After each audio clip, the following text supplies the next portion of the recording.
자, 그 문제의 시작을 4강에 이제 보겠습니다. 문제의 본질, 한 25분 안에 이제 진행하도록 하겠습니다. 문제의 본질, 하나님과, 이렇게 세 가지로 이제 조금 전에 제가 말씀을 드렸는데, 이게 창세기 3장에 가장 잘 나와 있습니다. 여러분, 사단이 정말 기가 막힌 게, 지금 성경 전체 중에 가장 공격을 많이 하고 있는 것이 모세오경, 특별히 창세기입니다. 창세기는 거의 신하다 이런 쪽으로 이제 끌고 가고 있습니다. 그러면 창세기가 신하면 모든 게 다 무너집니다. 모든 게 예컨대 하나님이 창조주라고 하는 것이 무너집니다. 또 하나 무너진 게 뭐냐면 인간의 문제가 어디서 왔는지는 무너집니다. 여러분 오늘 4강에서는 여러분 이걸 좀 아실 필요가 있을 것 같은데요. 여러분 목회자들과 우리 선교사님들, 사역자들이 인생의 문제를 정확하게 알지 못하면 딴 거 합니다. 이게 무슨 말이냐면 인생이 어떤 문제인지 정확하게 깨달아지지 않으니까 본질적인 문제가 이건데 이것을 정확하게 알지 못하니까 사이드에 대한 얘기를 한다고. 여러분 사람이 예를 들면 저 아프리카 같은 데는 안 좋은 물을, 오염된 물을 마시기 때문에 병이 많이 나옵니다. 오염된 물을 마셔서 다양한 질병이 약한 곳으로 질병이, 피부병이 나온다든지 배가 아프다든지 머리가 아프다든지 아니면 빨리 죽는다든지 수많은 어떤 다양한 증상들이 나오는데 왜 그러냐면 오염된 물을 마셨기 때문에 그렇습니다. 이게 문제고 나머지 다양한 증상들인데 근본적인 문제를 알지 못하면 이 다양한 증상들이 신경을 써요. 피부 문제 해결한다고 뭐 연고 바르고 뭐 이렇게 하는데 사실 그게 중요한 게 아닙니다. 이 문제를 해결하기 위해서는 그 오염된 부분을 도려내야 되거든요.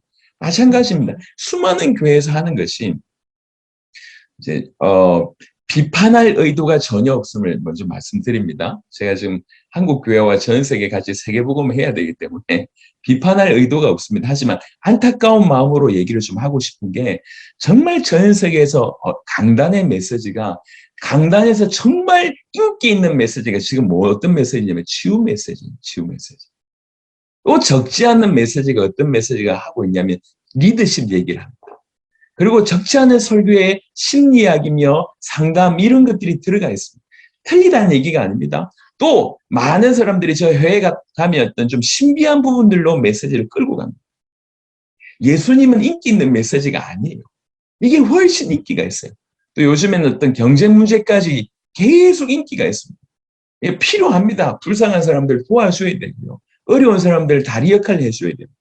하지만 진짜로 핵심적인 것을 빼고 그것만 하는 게 문제가 된다는 거죠.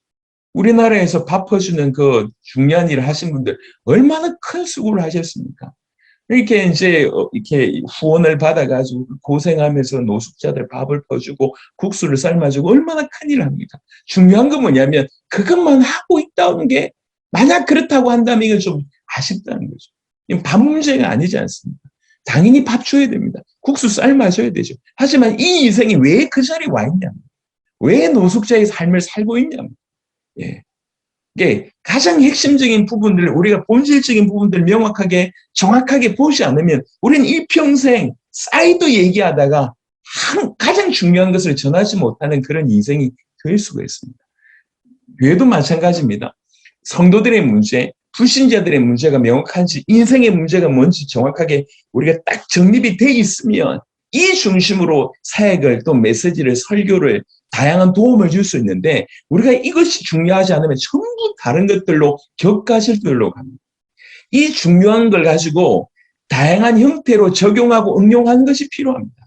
사실은 그렇게 해야 됩니다. 하지만 핵심적인 내용이 빠지고 다른 사역들이 열심히 되면 될수록 이게 사역을 하고 나서도 하나님의 역사가 있기보다는 사역을 하는 사람은 계속 지치는 거죠.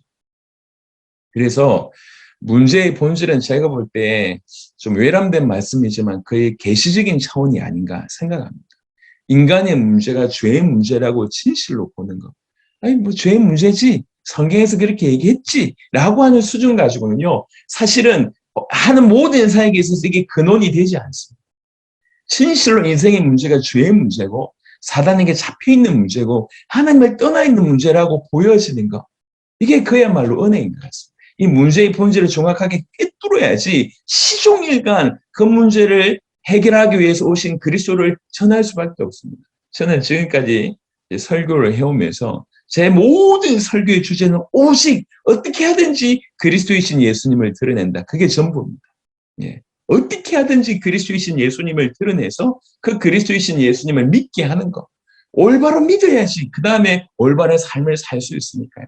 그게 제 지금까지의 모든 설교의 포인트였고 포커스입니다. 그냥 이렇게 연구해서 적당하게 정리해서는 뭐 10주도 메시지를 못 전할 겁니다. 예. 한 달, 1년이 아니라 10주도 전할 수가 없을 것입니다. 하지만 인생의 문제의 본질을 정확하게 이해하면 이거 아니면 안 된다라고 하는 간절함이 생기고 그런 눈으로 성경을 계속 보기 시작하면 계속 하나님께서 메시지를 주시게 되어 있습니다. 자, 문제의 본질을 그냥 지나가지 마시고요. 계시되는 그런 은혜가 정말 저와 여러분들 가운데 있었으면 좋겠습니다. 자, 하나님과 끊어짐으로 모든 문제가 왔습니다. 하나님께서 이제 창조하신 것이 1장의 내용이고요.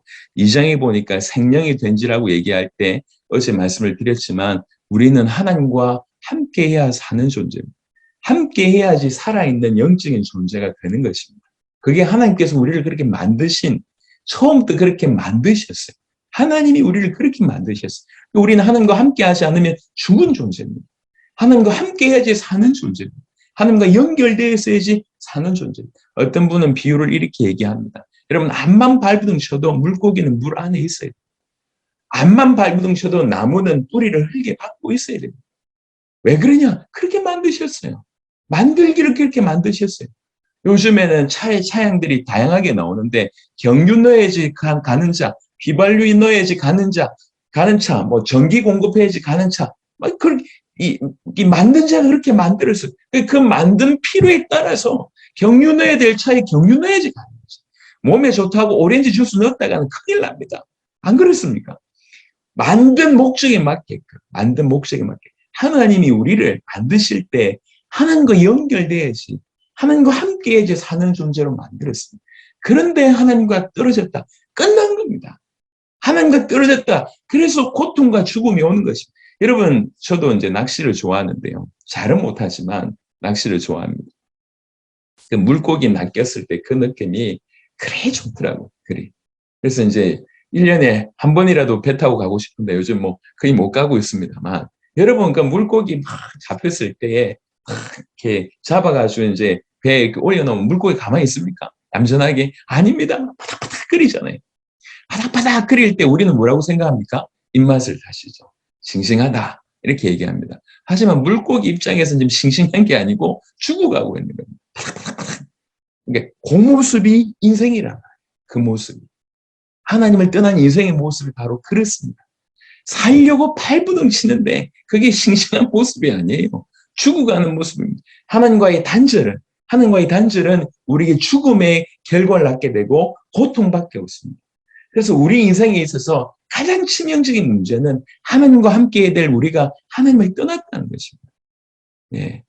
이 부분에 대해서 우리 눈이 좀 열릴 필요가 있습니다. 그럼 왜 하나님과 단절됐냐라고 얘기할 때 이사야 59장 2절은 굉장히 중요하게 우리에게 답을 줍니다. 오직 너희 죄악이 너희와 너희 하나님 사이를 갈라놓았고 너희 죄가 그의 얼굴을 가리워서 너희에게서 듣지 않으시게 함이니라.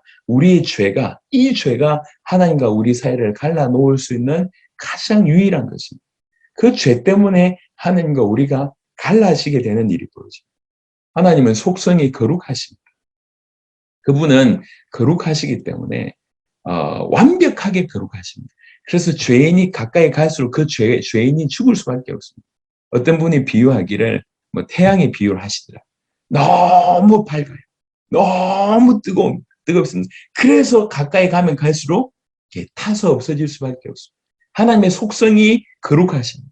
그분은 공의로우십니다. 그래서 절대로 죄와 죄인과 함께 있을 수가 없습니다. 그 죄가 하나님과 인간 사이를 갈라놓게 되는 일이 벌어진 것입니다.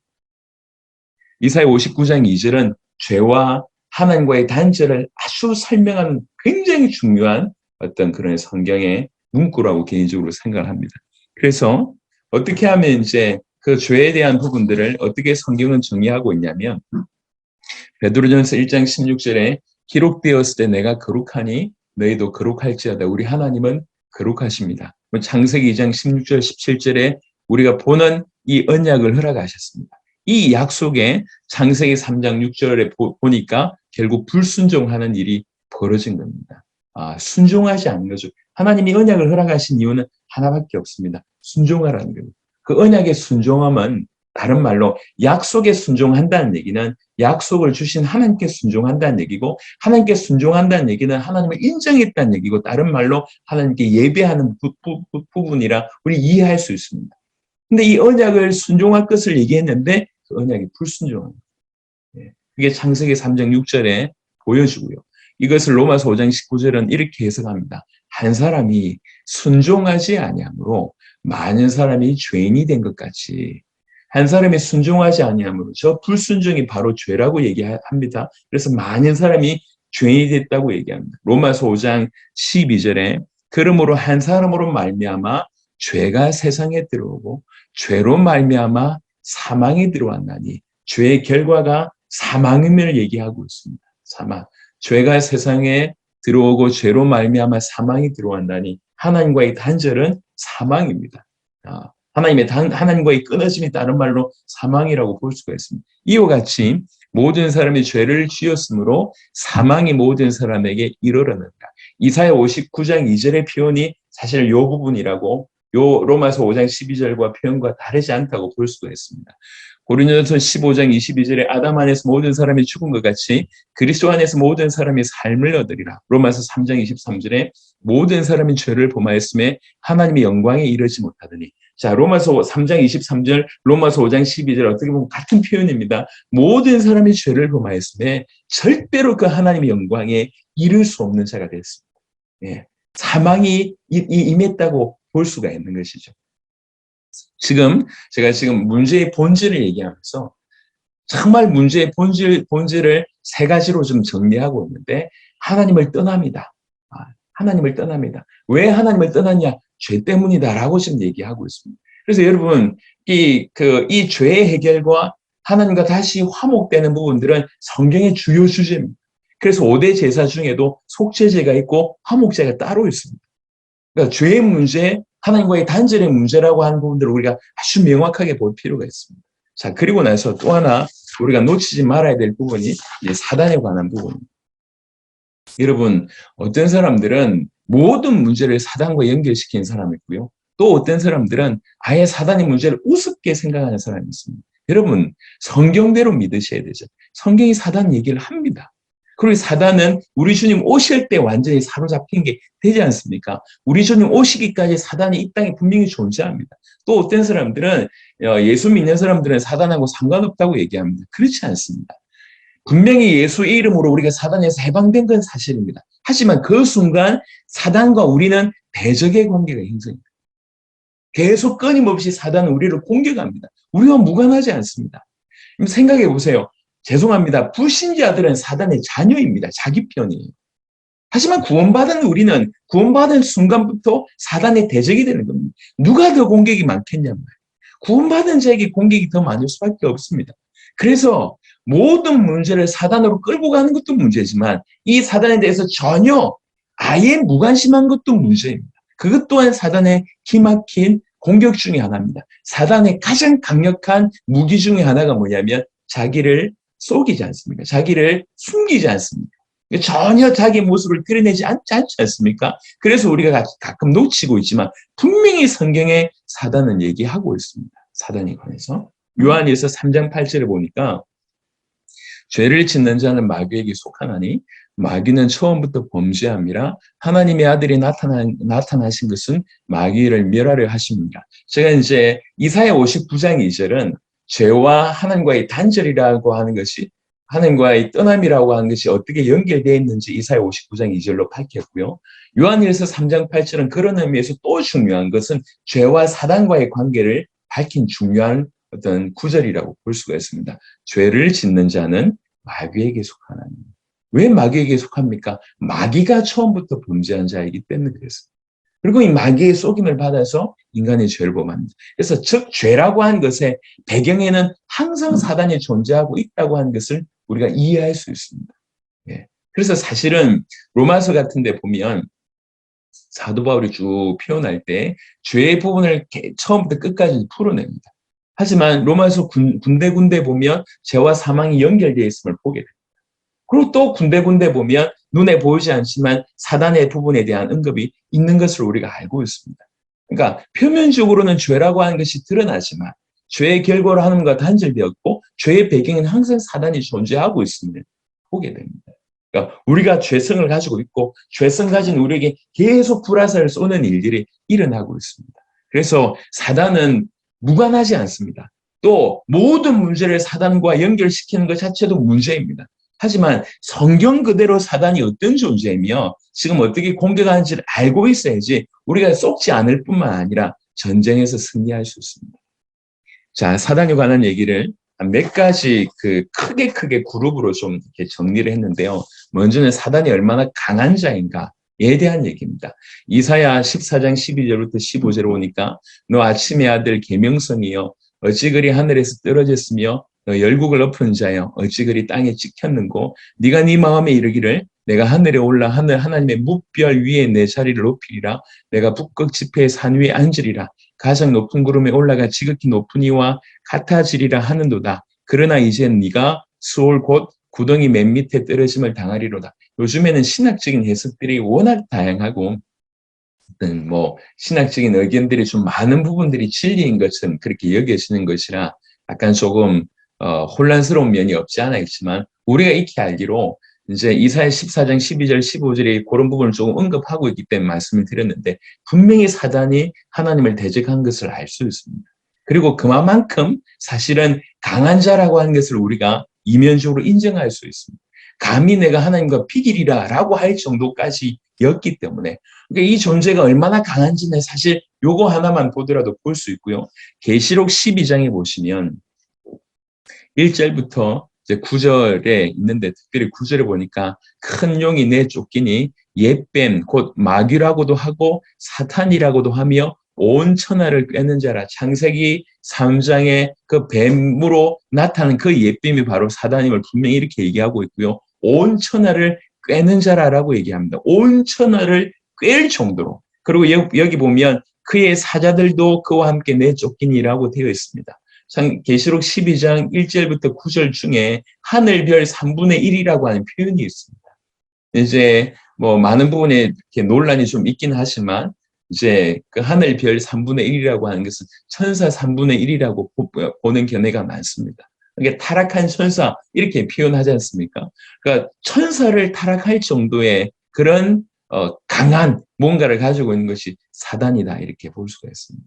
좀 편하게 얘기하고 싶지만 이제 그래도 한국 교회에 흘러 들어가야 되니까 지금 굉장히 조심하면서 얘기하고 있습니다. 혹여 신학적인 견해가 다르신 분들은 본인의 견해를 계속 선택하시면 됩니다. 자, 그리고 이 강한 존재가 요한복음 8장 44절에 너희는 너희 아비 마귀에게서 났으니 너희 아비 욕심대로 너희도 행하고자 하느니라. 그는 처음부터 살인한 자요 하면서 쭉 되어 있습니다. 모든 믿지 않는 자가 지금 사단의 손아귀에 있습니다. 아주 강한 자입니다. 그리고 강한 자가 사단의 손아귀에 있는데 그 사단은 어떤 존재냐면 처음부터 살인한 자라고 얘기합니다. 진리가 그 속에 없으므로 진리에 서지 못하고 거짓을 말할 때마다 제 것으로 말하나니 이는 그가 거짓말장이요 거짓의 아비라. 거짓말장이요 거짓의 아비. 처음부터 살인한 자예요. 이렇게 얘기했고요. 요한에서 5장 19절에 또 아는 것은 우리는 하나님께 속하고 온 세상은 악한 자 안에 처한 것이며 정의하기를 악한 자라고 얘기했습니다. 자, 첫 번째 그룹의 어떤 포커스는 뭐냐면 얼마나 강한가 이 사단이. 그런 포커스였다고 얘기하면 두 번째 이 부분은 얼마나 이놈이 악한가라고 하는 내용입니다. 얼마나 악한가. 자, 세 번째 요한복음 12장 31절 이제 이 세상에 대한 심판에 이르렀으니 이 세상의 임금이 쫓겨나리라. 심판에 대하여라 함은 이 세상 임금이 심판을 받았습니다. 고린도후서 4장 4절에 그중에 이 세상에 신이 믿지 않는 자들의 마음을 혼미케 하여 그리스도의 영광이 복음의 광채에 비치지 못하게 함이니 그리스도는 하나님의 형상이니라. 이 세 번째 그룹의 포커스는 뭐냐면 이 세상의 어떤 임금으로 이 세상의 신으로 지금 이렇게 이 세상을 붙들고 있다고 볼 수가 있는 것이 어떤 의미로. 그래서 강한 존재가 너무 악한데 실제 가장 큰 권세 가지고 세상의 임금이라고 할 만큼 이 강력한 권세를 가지고 있음을 우리가 볼 수가 있습니다. 자, 네 번째로 요한복음 10장 10절에 도둑이 오는 것은 도둑질하고 죽이고 멸망시키려는 것뿐이요 내가 온 것은 양으로 생명을 얻게 하고 더 풍성히 얻게 하려 하는 것이. 제가 이제 요 비유를 자주 드는데 저는 어릴 때 좀 이렇게 따돌림 경험이 많았습니다. 크게는 아니었지만 이제 가난하기도 하고 가난한 곳으로 이사하다 보니까 이제 이렇게 촌 같은 데 이사를 하면 그 촌에서 또 가장 가난한 집으로 제가 이제 이사하고 하다 보니까 친구들 사이에 영향이 없을 뿐만 아니라 좀 따돌림을 많이 받아요. 근데 어릴 때, 예를 들면 뭐 초등학교 때보다는 중학교 때 같은 경우에는 그때는 이제 한참 남자아이들이 이 힘을 쓸 그런 분위기잖아요. 막 이렇게 주먹 다짐하고 이게 중학교 때 한참 많이 드러나거든요. 이렇게 생각을 해보세요. 반에 입학을 하러 딱 갔는데 반에 엄청 덩치가 크고 무술 유단자가 있는 거예요, 애가. 근데 이놈이 진짜 나쁜 놈이야. 이렇게 와가지고 이렇게 돈도 뺏고, 그 다음에 머리 때리고, 주먹질하고 이런 엄청 강한 놈인데 엄청 나쁜 놈이야. 그런데 반장 선거를 했는데 얘가 반장이 됐어. 상황을 설명해서 얘가 반장이 됐어. 근데 이 반장이 네 번째는 뭐냐면 나만 괴롭히네. 자, 요런 상황이에요. 이런 상황을 제가 지금 설정을 하는 겁니다. 사단을 설명하면서 너무 강하고 너무 악한 놈인데 권세를 다 장악하고 있는데 우리만 공격하는 거예요. 나만 공격하는 겁니다. 이런 개념입니다. 요한복음 10장 10절은 그냥 비유가 아닙니다. 도둑이 왜 왔냐라고 얘기하면서 도둑질하고 죽이고 멸망시키려고 온 거 아니냐. 이 도둑 누구 얘기하는 겁니까? 사단을 얘기합니다. 이 사단은 지금도 이 세 가지를 하고 있습니다. 도둑질하고 죽이고 멸망시키려고 지금도 이 예수님의 얘기입니다. 예수님께서 직접 하신 얘기입니다.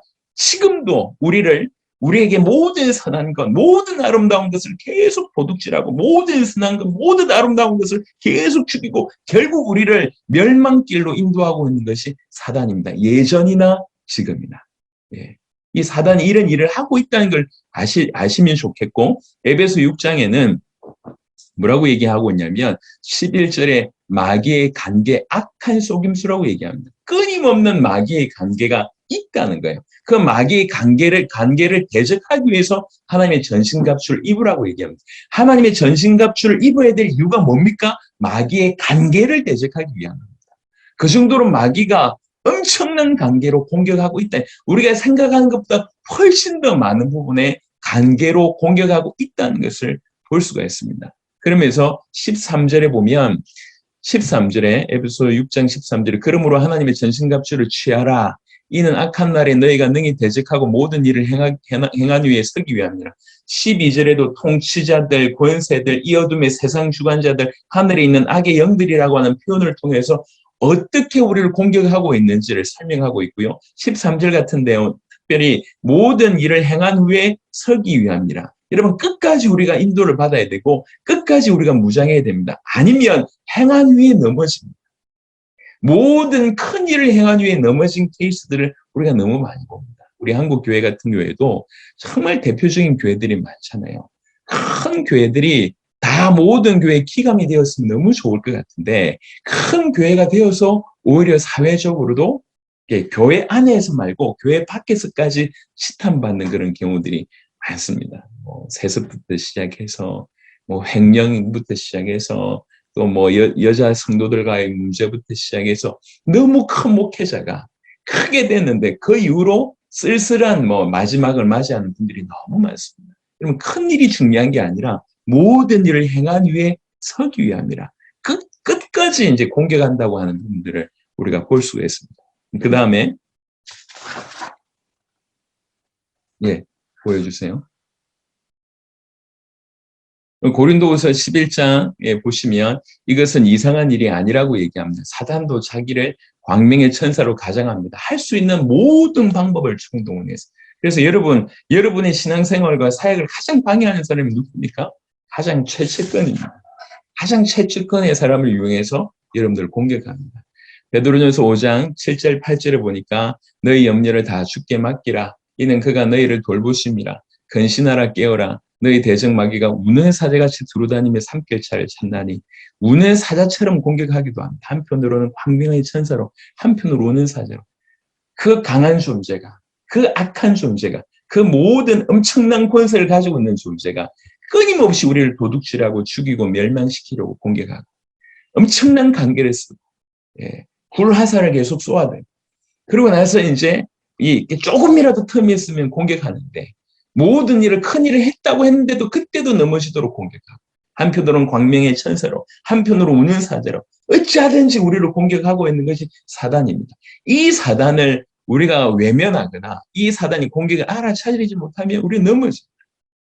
우리가 하나님, 그래서 전신갑주를 취할 것을 분명하게 얘기하고 있습니다. 무시하면 넘어질 수밖에 없습니다. 또 모든 것을 사단으로 얘기하면, 심지어 많은 사람들이 자기가 지은 죄, 자기가 지은 죄를 무조건 사단 탓을 하는 경우가 있어요.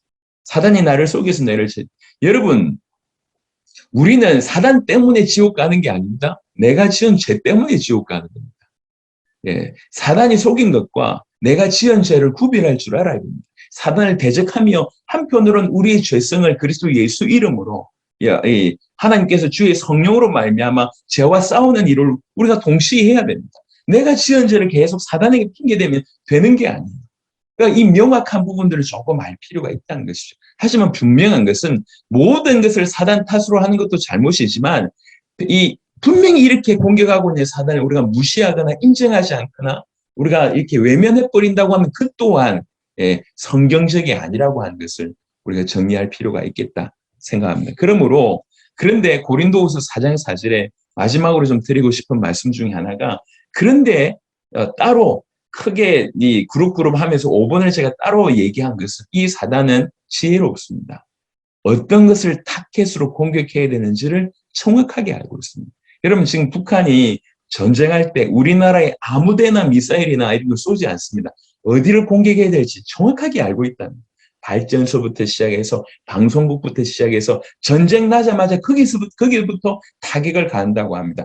한국 전체를 혼란스럽게 만들기 위해서는 그곳으로 타격을 가하는 거죠. 마찬가지입니다. 사단은요, 그냥 적당하게 우리를 괴롭히는 게 아니에요. 그냥 병나게 만들고, 그냥 좀 위험하게 만들고, 휩쓸리게 만들고, 밤에 화장실에 있는데 변기 밑에서 나오고, 이런 수준이 아니에요. 밤에 자는데 이렇게 덮치고, 이런 수준이 아닙니다. 사단은 진짜 중요한 걸 알고 있습니다. 고린도후서 4장 4절에 그 중에 이 세상의 신이 믿지 아니하는 자들의 마음을 혼미하게 하여 그리스도의 영광의 복음의 광채가 비치지 못하게 함이니 이것입니다. 복음이 비치지 못하게. 여러분, 그 어느 누구라도 복음 받으면서 합니다. 그래서 이 복음이 비치지 못하도록, 이 복음을 깨닫지 못하도록, 이 복음을 받지 못하도록 모든 방법을 총동원해서 공격합니다. 그래서 불신자들은 이 복음을 받지 못하도록 만들고, 심지어 교회 안에 있는 사람들도 이 복음에 집중하지 못하게 만듭니다. 그러니까 교회 안에서 수십 년 신앙생활을 했는데 복음하고 무관하게 사는 경우들이 너무 많습니다. 끊임없이 희한합니다. 복음만 모르게 만들어요. 제가 첫 시간 얘기했습니다. 사도 바울의 메시지, 그리고 이제 사도들의 메시지 말씀드렸습니다. 이러면 모르는 것이었냐? 다 알고 있었던 내용이잖아요. 다 알고 있었던 내용인데 가려지는 거예요. 지금도 마찬가지입니다. 사단은 뭘 공격해야 되는지 알고 있습니다. 복음의 영광의 광채를 가릅니다. 그러므로 인간의 문제의 본질은 사단으로 인하여 범죄하여 하나님과 단절된 것이다. 창세기 3장에 가장 녹아져 있습니다. 아까 제가 얘기하다가 잠시 놓친 것 같은데, 사단이 성경의 지금 최고의 공격은, 예전에는 어떤 기독론의 논쟁이라고 얘기하자면, 지금은 성경 자체가 하나님 말씀이냐, 이 부분에 엄청나게 공격합니다. 그러면서 특별히 창세기부터 비롯해서 모세오경을 공격하면서 신화로 다 만들어가고 있습니다. 창세기를 가장 많이 공격합니다. 그러면 중요한 걸 싹 다 잃어버립니다. 하나님이 창조주임을 잃어버리게 되고, 그 다음에 인간의 진정의 문제를 잃어버리게 됩니다. 인간의 진정한 문제는 창세기 3장에 가장 정확하게 나타나고 있습니다. 거기에는 분명히 인간이 범죄했다라고 하는 내용이 나와 있습니다. 또 인간의 범죄의 그 배경에는 사단이 존재했음을 얘기하고 있습니다. 그 사단이 속임을 얘기하고 있습니다. 사단이 속임으로 말미암아 인간이 범죄했고 그래서 결과적으로 하나님과 단절되어 있는 하나님과 떨어짐을 하나님께 버림받는 일들이 분명히 녹아져 있습니다. 그래서 창세기 3장 16절부터 24절에 인간에게 모든 문제가 왔음을 얘기하는 것이 창세기 3장입니다. 이게 인간의 문제의 본질입니다.